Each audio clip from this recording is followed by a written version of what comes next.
Good morning, everybody. This is the Personal Playlist Podcast, fondly referred to as the P3 on Voice Ed Radio. I'm Noah Daniel. Music is a world within itself, with a language we all understand. I am so excited to have Renaldo Lawrence here on the Personal Playlist Podcast. Renaldo grew up in St. Matthews, South Carolina, and has always known that his life was meant to be one of servitude, just like his mother. After graduating from Appalachian State University, he was drafted by the San Diego Clippers.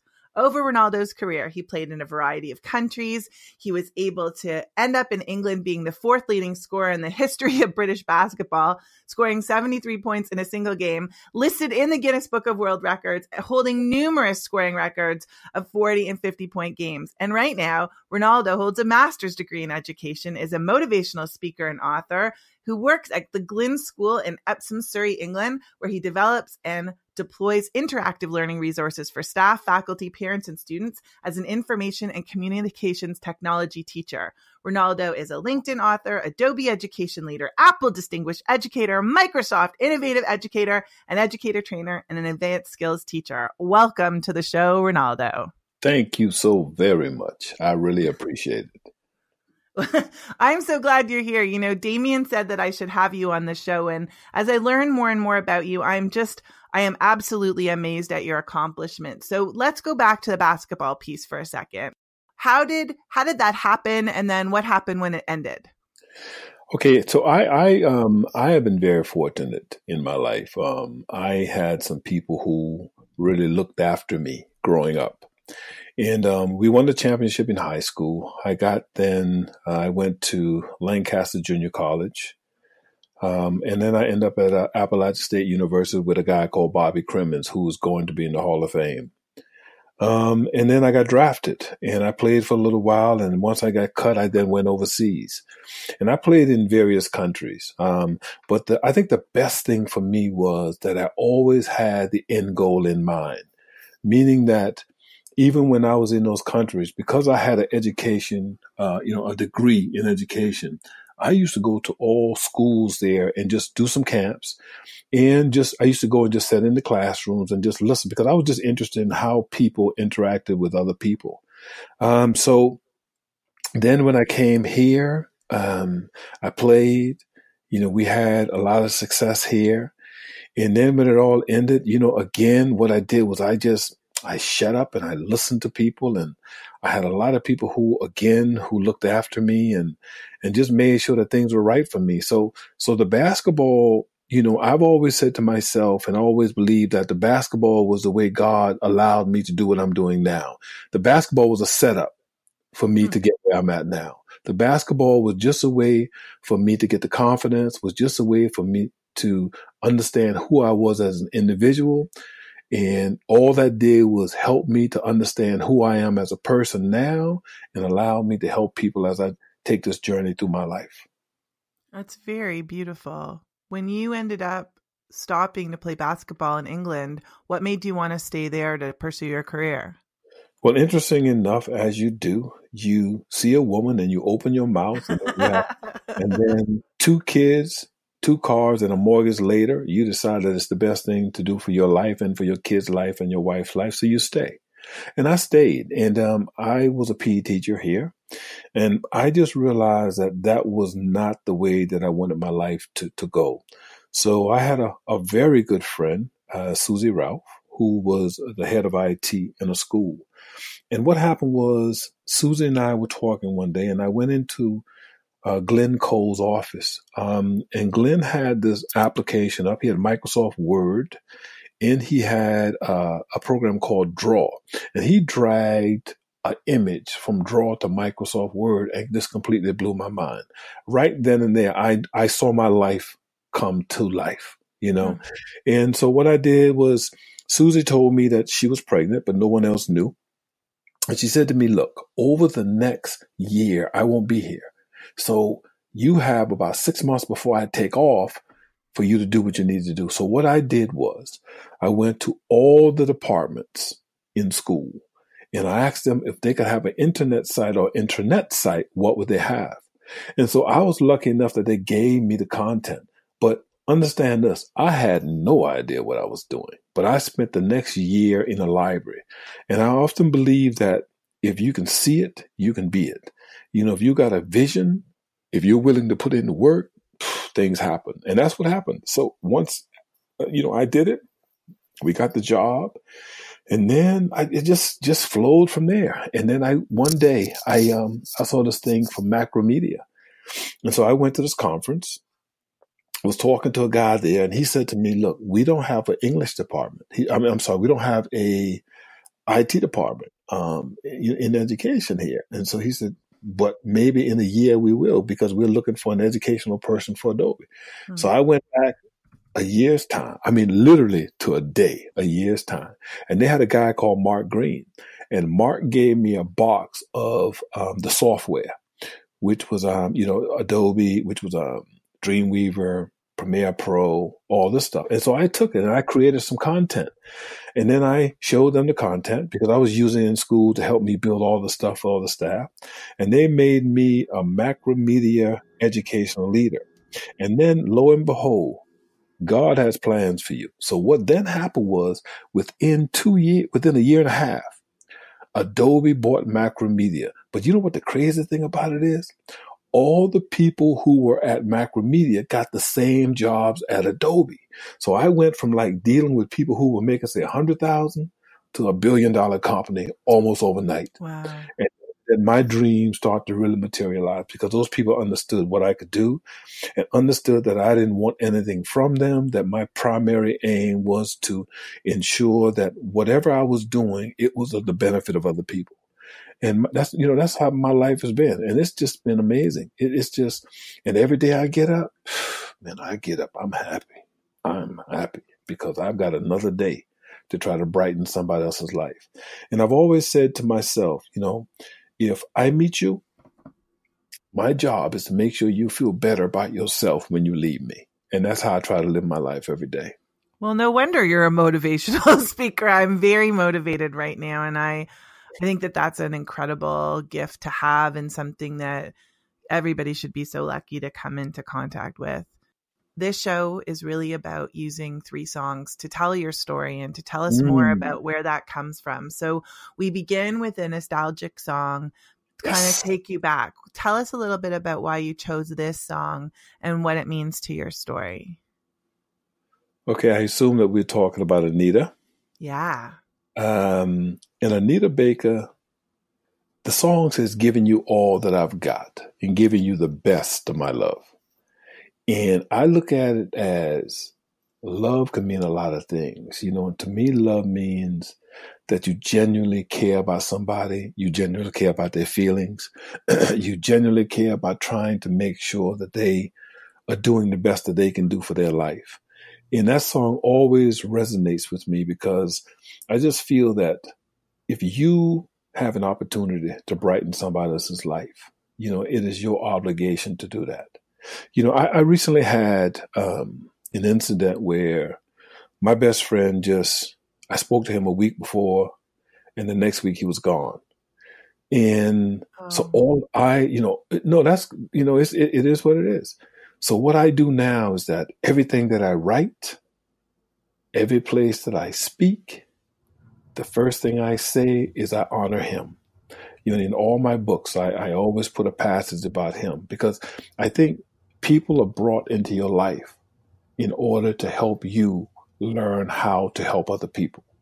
And if your mind is open and if you look at life that way, nothing is ever wasted. Nothing is ever wasted. And Anita just reminds me that in the purest and the simplest of everything, it is all about love. And it's all about how you genuinely care about the next person. Okay, well, Giving You the Best That I Got won a Grammy Award for Best R&B Song, Best Female R&B Vocal Performer in 1989 and was nominated as Song of the Year. Let's listen to it now.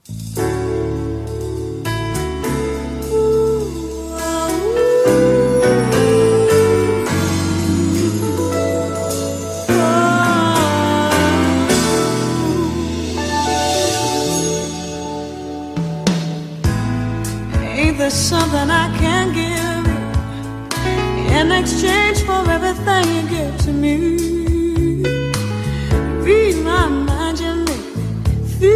just fine when I think my peace of mind is out of reach. The scales are sometimes unbalanced, and you bear the weight of all that has to be. I hope you see that you can lean on me, and together we can calm the stormy seas. When love's so strong and so unselfishly, and I tell you now that I made a vow, I'm giving you the best that I've got, baby. Yes, I tell you now that I made a vow, I'm giving you the best that I've got, honey.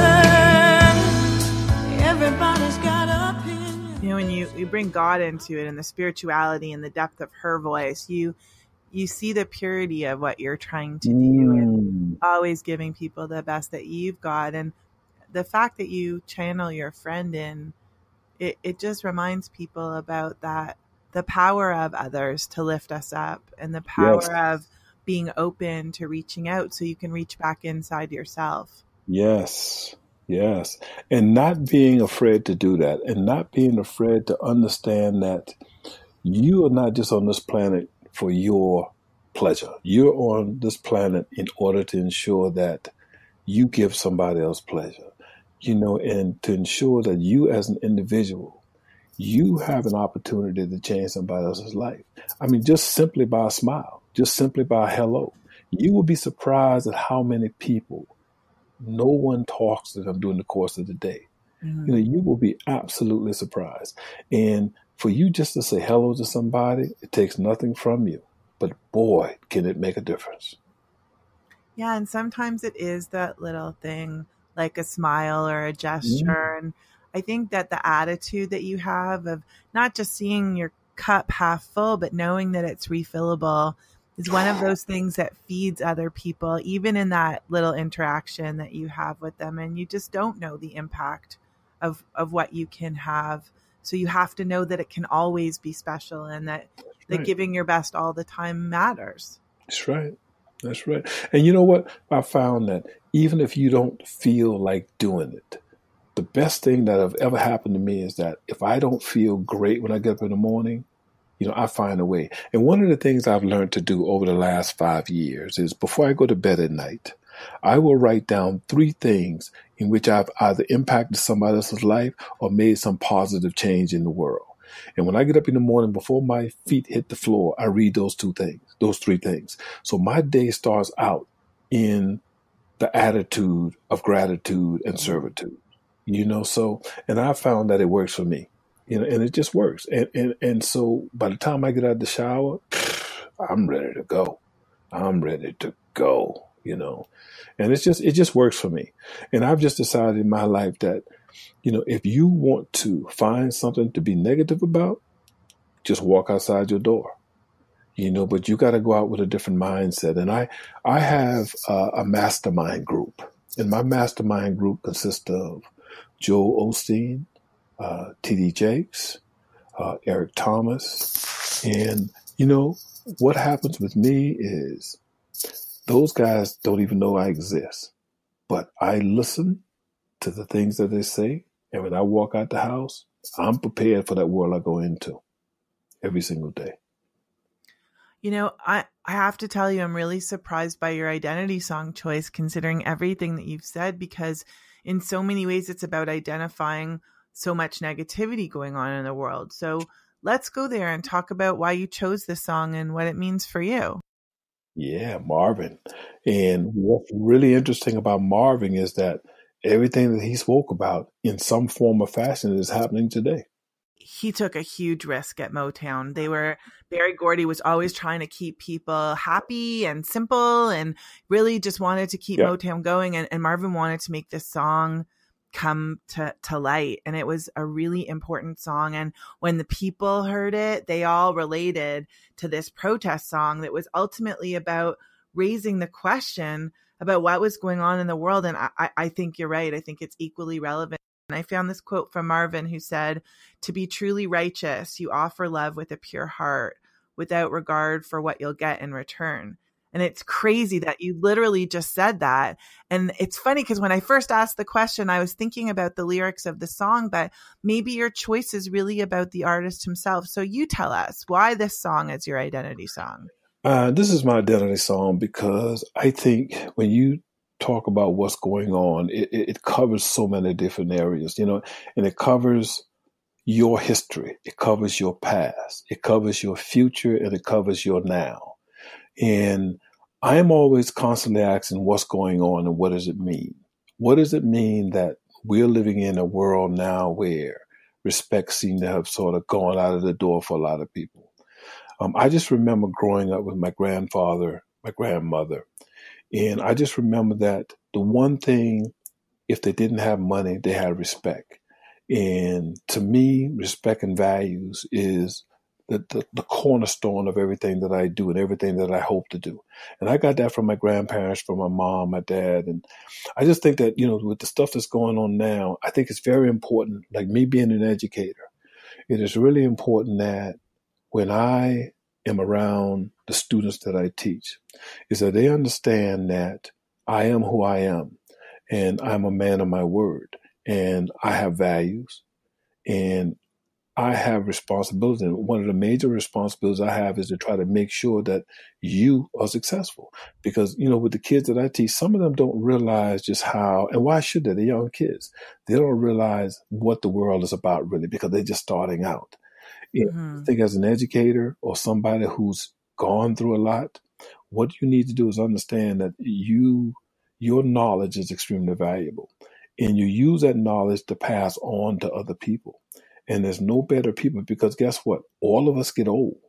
And those kids are going to be the people who are running the world. And if we don't teach them right, and if we show them things that are not morally right or things that don't have value or responsibility, then what kind of world do we expect to live in? And I don't know about you, but I want to live a nice life. And I don't want people telling me what I have to do, you know, against my own will. And so I just feel that, you know, what's going on is, and I ask that question to myself almost every day. What's going on? What's going on with you? What is it that you want to do? You know, what is it that means enough to you that will make you stop, think, and try to put your life back on the course that you want to do? Because it's so easy to get involved with your job, and it's so easy to go off course, and, you know, it's so easy to get into other people's stuff. And one of the things my mom has always told me is that be careful when you're dealing with other people's stuff because it's not your stuff, you know. And so you've got to understand that your stuff is your stuff, and you got to understand that you need to find a way to take your stuff and try to integrate it with other people's stuff and just try to make it something that is worthwhile for everybody to come out on a positive note. And it's not about you. This world is not about you. You know, this world is about us. And I think us is what's going to make it a great place. And I just try to live by that, you know. I genuinely try to live by that. Let's play it. Marvin Gaye, What's Going On?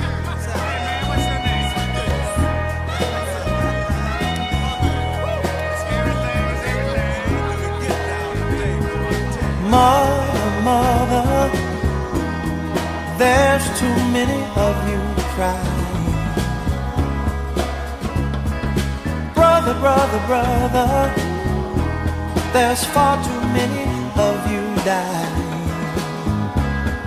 You know we've got to find a way to bring some loving here today. Yeah.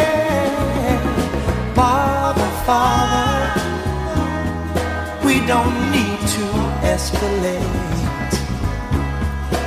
You see, war is not the answer, for only love can conquer hate.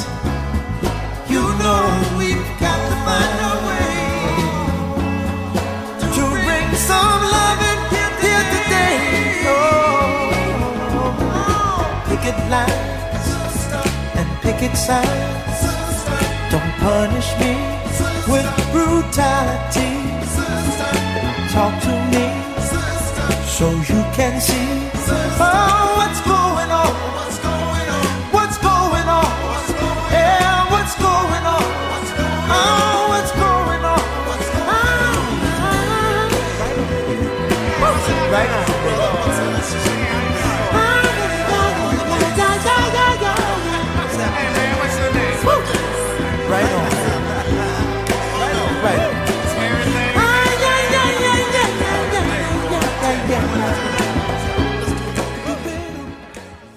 it wakes my soul up every time I hear it, because it's so relevant to what's going on today. And it's so relevant, that, what's going on. So what's happening in your life, and what's happening in your life that impacts other people, picket signs, same thing that's happening today, so it's so relevant. Yeah. And sometimes, you can pontificate all of that and it can be really intense. So that's where that third song choice, that motivational, inspirational song to like shift your vibe if you need it. So why this song of all the songs? Because I really believe that I was sent here to fly. I really believe. I believe I was sent here to be a blessing. And I believe that I was sent here in order to make other people's lives better. And I honestly believe that through my interaction with other people, that people don't realize sometimes just how, as I said before, the simplest of words, the simplest of gestures, can make somebody else feel like they can fly, and I just love the song. And it just, and I do believe I can fly. And I believe flying takes on many connotations. Flying to me is when you feel great about yourself. Flying to me is when you see some young individual who didn't believe they could carry out a particular task, and they did. Flying to me is when I go into a nursing home and the smile that's on somebody's face, that's flying. And I do believe that I can fly, and everybody have the opportunity to fly, but it's all about your mindset. It's all about your mindset. A crazy parallel about this song is that R. Kelly wrote it after Michael Jordan asked him to be writing the song for Space Jam, which was his first movie that he was going to be in. So they were playing basketball and shooting hoops, and he's like, "Hey, do you want to write this song?" And now this song is not only used in so many other places. I mean, it's been in so many different films, but the vision of possibility that this song gives, I don't know how it inspires you, because I can imagine that that's how you inspire people all the time. Like everything about this conversation says this is also your identity song as much as it must be your pick-me-up song. Yeah. Can I tell you two stories? Can I tell you a very quick story? I have a guy who, growing up, I admired, and I mean admired. In playing ball at Appalachian State with Bobby Cremins, Bobby knew a lot of people. And so when Dr. J, Julius Erving, won the championship, they came to, I think it was Winston-Salem, North Carolina, and Bobby took us to meet him. And so I got an opportunity to sit down with Dr. J for a minute and talk to him, to shake his hand.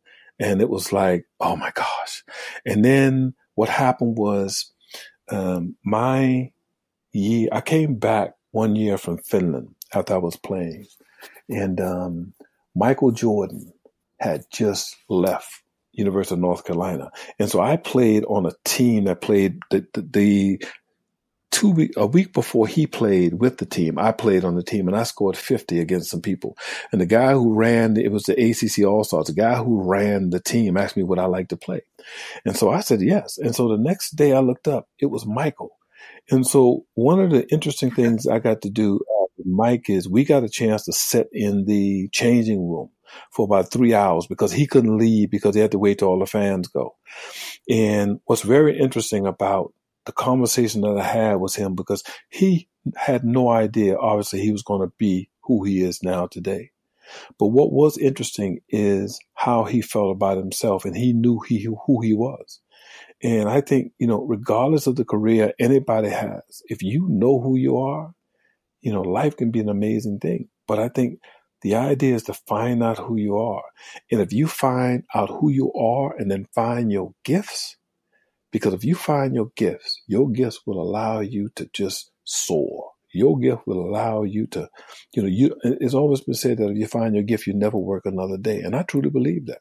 If you find your gift and what is there for you, and I think it will truly, and I mean truly, help you to fly. Amazing. Here's R. Kelly, I Believe I Can Fly.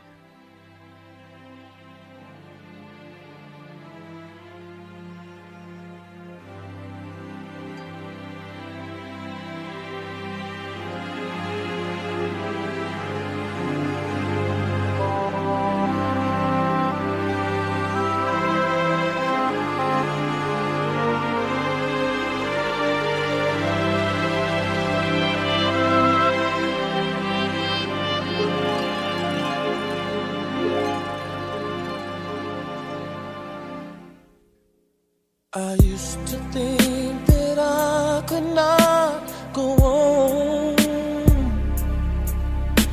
and life was nothing but an awful song. But now I know the meaning of true love. I'm leaning on the everlasting arms. If I can see it, then I can do it. If I just believe it, there's nothing to it. I believe I can fly. I believe I can touch the sky. I think about it every night and day. Spread my wings and fly away. I believe I can soar. I see me running through that open door. I believe I can fly. I believe I can fly. I believe I can fly.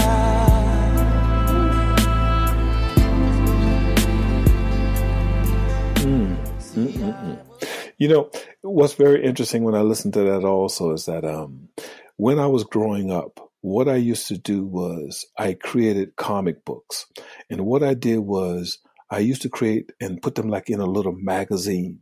And then I would just give them to people around the neighborhood. And what I wrote about when I was about 8, 9, what I wrote about was all the nice, positive things I saw happening around me. And what's really interesting today is I'm started about a year ago. I have the great fortune to be able to travel around the world now, and everywhere I go, I create a comic book. And what I then do with the comic book is I create videos of every place I go, and I create a small curriculum around with the videos. And then we package that up into an interactive thing for students. And then we create the comic book based on where I've gone.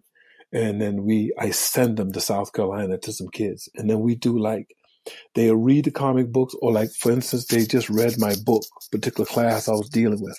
And so what we would then do is they would, and we're talking elementary school kids here. And so we would have a video conferencing session with the teacher and them. And then they would ask me questions based on the chapters that we have from my book. Because what was really interesting about the whole thing is that a lot of the kids that we were talking about walk the same streets that I walk.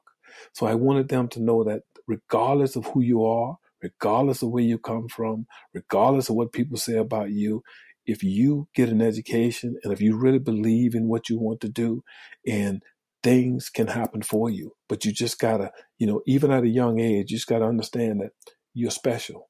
And I think that what we need to do with our kids now is just let them understand that they are the gift that's been given to the parents. And what we need to make sure that they understand is that the more mistakes they make, the better it is, because, in the long run, it's going to help them out, So, and to me, that is one of the most important things I do in my life now is to share my travels, and not to say, oh, look where I've been, but to say, you can come too, but come with me now.